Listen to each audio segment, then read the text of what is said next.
We joined AS Monaco in the Ultimate Glory Hunter Challenge. We were close from winning the French League title twice, but we couldn't get that winning edge, despite winning the French Cup in the process. So today, if we want to win the league, we have to make a huge decision. Thiago Motta was just sacked from Paris Saint-Germain, following a disappointing third place, so I obviously applied, knowing I would have a slightly bigger chance of winning the Ligue 1 and the Champions League with Le Parisien. But since they're still collecting applications, I decided to do some transfer business. We let go Fabio Miretti to Bristol City, Yunus Musa whose contract ran out, Sergei Pinayev to Al Ahly, or Marcel Brown to Arsenal, all for a total of 128 million. In their place came a striker, and what a striker! Matar Musa Endur from Reims, who we splashed 103 million euros for, which is by far our new transfer record. Achille Pearson from Cercle Brugge also joined for 16.5 million. And then it happened. PSG offered us an interview. I was on a massive crossroad. On one hand, we already built a great team in Monaco, which is truly capable of winning the league, with half of the Media Dream 11 coming from our side. On the other, PSG has a much bigger chance of winning the league by a fair margin. I believe in our team, but I still attended the interview with Le Parisien. It went smoothly, but I had a fierce competition in Unai Emery, who's now at Inter Milan. But turns out, I was the chosen one, and so I took it. It's a risky move, and extremely unpopular. But first, some good news for some of you in the comments. The state of Qatar is no longer in charge. And second, look at how much money we've got to spend.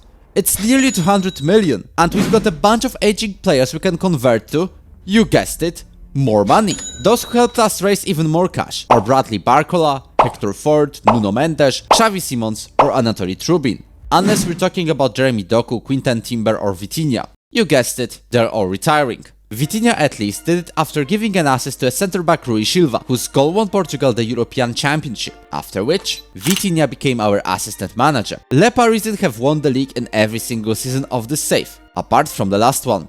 And I see the reason behind it. I realized that even Paris Saint-Germain cannot take care of their own stuff. Or to be exact, Thiago Motta, who went to, you would never guess it, Monaco. And that's despite the media favorite being Spain's B-team manager. Literally a swap of the decade. Coming back to our side, what's even worse, we only have half of the squad. To tackle that problem, we had to sign a bunch of top-level players. I made an internal rule not to sign any players from Monaco, mainly because it would feel weird to win the league with Monaco boys while being in Paris. The list of the new signings is huge. This huge. Who are those people? Lille star attacking midfielder Iram, Moussa Sis, a left-sided player from Villarreal on a free, Matthias Clerc and Joseph Kronin, defensive midfielders from Nice and Chelsea, Real Madrid's right-back Unai Fraile, Celtic's star striker Nicolas Hernandez, Brighton's young talent Paul, Lyon's starting left-back Dylan Rondeau, a wonder kid from Arsenal Kylian Petet, Feyenoord's goalkeeper Mohamed Ali Soli, and a couple of young talents and emergency backups, such as Erik Fabry from Žilina, Joachim Gundersen from Stabæk in Norway, or Alan Madek from Pau. Looks like we went on a big spending spree this summer. How big? This big. More than $500 million. This might be the single biggest transfer window in the history of Football Manager. Has anyone spent this much money in this video game ever? Well, that definitely didn't happen in real life, at least according to Transfermarkt. But in the game itself, don't think anyone came even close. I have decided to set my basically entirely new team in an attacking 4-2-3-1 formation. We're title favorites after all, and we wanted to show it in our debut against Arsenal. In a debut where Xavi Simons, who has only left the club at the end of the transfer window, had a chance to score a penalty and squandered it. Thankfully, Pablo Bartolome scored nearly right after with a solo run, and in the second half, Pablo assisted Joseph Kronin to secure our debut win. This started a series of wins against Sochaux, Valencia and Brest. We had a promising start to the season, but very soon it went downhill. On the fifth match day, we met our former team, Monaco. Under Thiago Motta, they kept most of our team and switched the formation to a 4-4-2. And that was our formation that I absolutely did not forget to include in the last episode. That switch worked. Abdoulaye Kamara can say, beating Paris Saint-Germain is easy actually. Almost as easy as subscribing to this channel. Only 11% of you do so, so if you're not in that group yet, you know where to head. Thank you. What about Reims? 4-4 draw, with the house scoring a 95th minute equalizer. Wojtinho, a 2-3 loss. Marseille, we lost 2-1. And on the other side of things, Lyon was the team getting clutch wins against the likes of Brest or Nice. And that threw us down to third in the league, with Lyon up top, but at least Monaco is behind us. Partially, the slip-up was down to me rotating the squad, so that the best players could play in the Champions League, where our hardest fixtures were the ones we started with. Our Champions League debut in Paris came against Real Madrid, and quite surprisingly, we were having the advantage, creating a bunch of chances. The problem is, we weren't really converting them, and I hope this really isn't coming back to bite. Our second game was against Inter Milan, and quite surprisingly, we were having the advantage, creating a bunch of chances. The problem is, we weren't converting them, and I hope this really isn't coming back to bite us. This wasn't the start we wanted, but for the board, it's all good. They're satisfied with our progress to reach the latter stages. After this series of losses though, I had to take action, and I called the team meeting. It went amazingly well, and we were ready to take on FC Basel, and we luckily won 1-0. This victory started our own redemption arc. We dominated Besiktas 3-0, and even our keeper, Mohamed Ali Soli, pulled up some insane heroics against Newcastle, saving 2 penalties. We scored a penalty when we got one, but we're also quite reckless in defense, allowing plenty of Newcastle chances. And I hope this really isn't coming back to bite us. At least we dismantled Bayer Leverkusen, in a game where 2 different Amaradziovs played against each other. They're the same real person. Must have been an issue with the database update I downloaded. Wins over Copenhagen and Ajax decided our fate. We scored 15 points, and they were just enough for us to advance straight to the round of 16, where we will play Chelsea. But did this rise of form convert to our league campaign? It did. In the rest of the round, we only lost points once, in an unlucky draw against Lyon. But we did not lose any points against Lille, and that matters quite a lot. We dominated the side from the northeast, winning 3-1, and that win made us the leaders of the league, though Lille is level on points with us, so it's very close. In the winter break, we did precisely 0 transfers. The summer madness was more than enough, and that approach worked. We went on a clean slate in the new year. Almost a clean slate. By the way, how many times have I already said this in this series? Yup, we lost the game against Caen, mainly because our starting keeper was injured. We also only salvaged a draw against relegation-threatened Nyon, but these 2 games were only an accident. We were scoring plenty of goals, including 4 against Monaco and Reims, and 5 against Saint-Étienne and Rennes.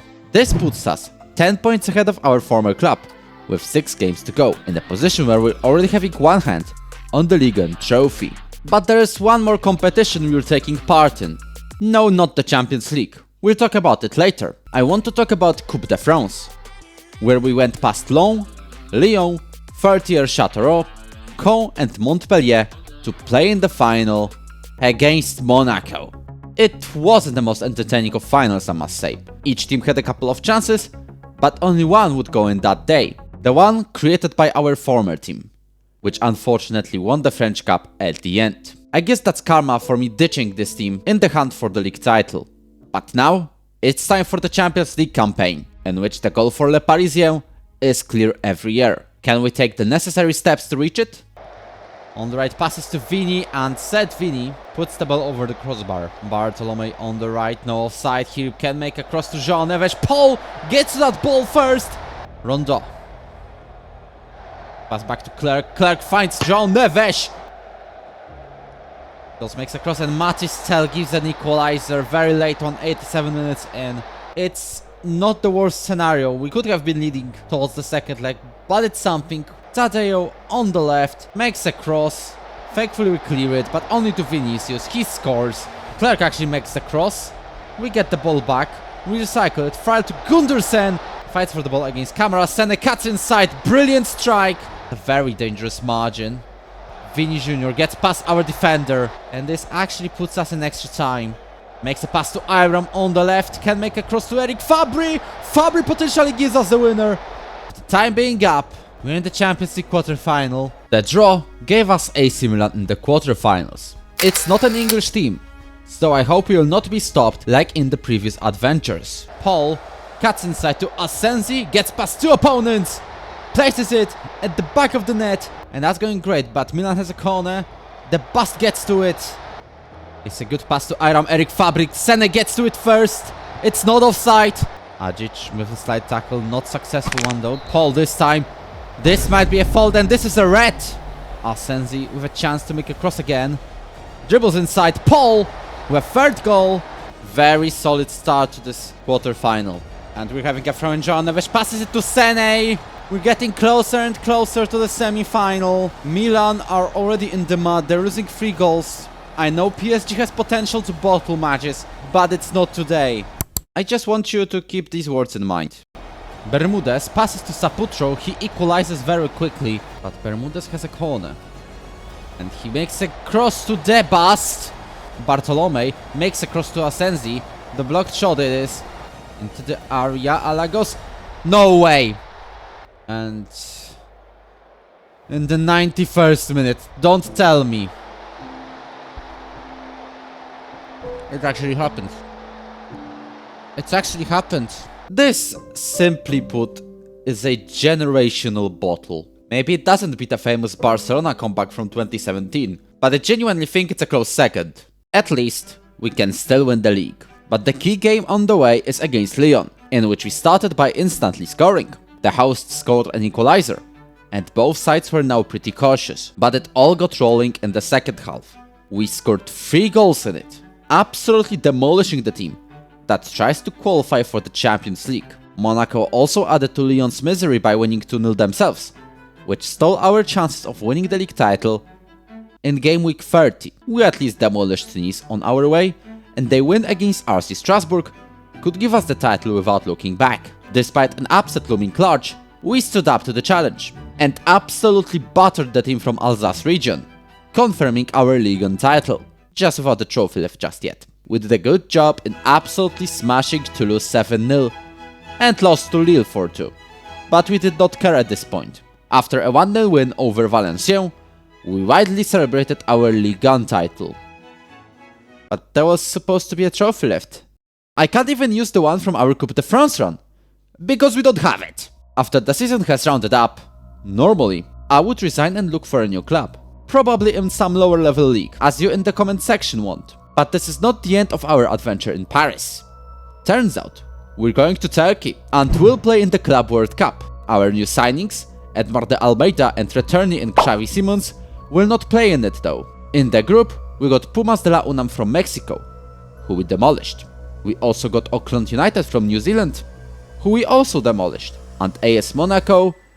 Oh my days, we bottled a win again! At least we qualified to the knockouts with ease, where we played Barcelona and prevented another bottle, winning 2-1. We then played Manchester United, and it was a thriller. We scored almost straight through the kickoff. Then Rasmus Højlund equalized. Matteo Asensi quickly responded and gave us the lead, only for Scottish midfielder David Preston to equalize. Then Hernandez gave us a third, followed by Højlund completing a brace. João Neves then gave us the lead. And I want you to guess how many minutes it took for both teams to score 7 goals total. 35 minutes. In the second half, Pablo Bartolome secured our win, even with a young Englishman, Kevin Robson, giving us a scare late. It means we played Bayern in the semi-final and we cleared them in the first half. Bayern tried to fight back in the second, but this time we're immune to the bottles, and we somehow found a way to the final, where we will play Inter. We might not be the best club in Europe, but as long as we take revenge on Inter for a Champions League stage loss, we will be the best team in the world. Pretty ironic, isn't it? Almost as ironic as our starting keeper getting injured right before the final. Rondo on the left, passes to Sene, but it's too light, goes to Bocafoglia. Ousmane Diomande loses possession, and it was offside, unfortunately. It's not! Passes to Rondo on the left, can make round to the byline. Jan Sene gives us the second goal. Juve from a free kick to Kamadeval from a close range, 3-0. But Inter are looking for their own chance. Market Castellano, and this is a consolation. We're not going to be happy with this one. And I've already told we've pretty much won. Oh, Bukov. Holy cow! You have 23 minutes to keep the result. Sis. On the left to the byline, Asensi to Clerc. Clerc passes back to Ngon, who makes a shot. It was a scare, but thankfully it was just a scare. And we leave Paris Saint-Germain as the best team in the world. We bottled the Champions League, we bottled Coupe de France, but we've randomly won the Club World Cup. It took so much for nothing to change. We arrived in France to a league dominated by PSG, who were being constantly chased by AS Monaco. We joined the latter team, in hopes of toppling the team from the capital. We built a super squad in the Principality, and it showed, as we played near the top, but even with PSG being in crisis, we couldn't get to the top. So, we jumped ships, rebuilt the squad for a record amount of cash, had a crisis midway through, but finally came out on top. Not only on top of France, but also the entire world. Even if we bottled the Champions League in a spectacular fashion. After getting the title of the best team on the entire planet, I resigned to look for a new challenge. And for those still waiting to rush into the comment section and talk about my club choice, I hope this satisfies you a lot. The question now is, where are we going next? You will find it out in the next episode. If you enjoyed this one, make sure to hit the like button and subscribe to the channel. I will be very grateful for that. We defeated Chelsea in the Champions League round of 16. And turns out, I also took charge of the Blues. It didn't go that well though. To find out why, click on the video that is on your screen right now.